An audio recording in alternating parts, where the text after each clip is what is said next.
आज early morning उठून तयारी चालली आहे, कारण आज जायचं होतं शेगावला. काल देवीच्या मंदिरामध्ये गेलो आणि जाणं काही झालं नाही शेगावला. सकाळी सकाळी इथला व्ह्यू असा काहीसा दिसत होता आणि दारामध्ये मंदिर असल्यामुळे ना इतकं जास्त प्रसन्न वाटतं ना आम्हाला, खरंच खूप छान वाटतं. आणि मग इथे मंदिरामध्ये गेलो, दर्शन वगैरे घेतलं अगोदर, नंतर घरी आलो, तयारी केली, नाश्ता वगैरे केला आणि जो वेळ व्हायचा आहे ना तोच आम्हाला झाला होता जाण्यासाठी. खूप जास्त ऊन झालं होतं.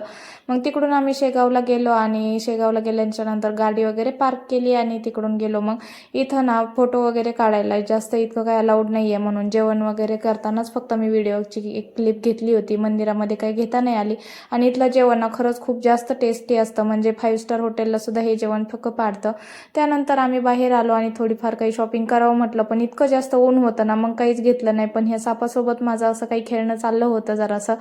आणि मग तिकडून मग घरी आलो. घरी आल्याच्या नंतर मात्र मनस्वीचं त्यांचं असं खेळणं चाललं होतं. आम्ही इतके थकलो होतो, पण यांच्यामध्ये एवढी एनर्जी कुठून येते काय समजतच नाही मला. तर चला भेटू नेक्स्ट ब्लॉगमध्ये, तोपर्यंत बाय.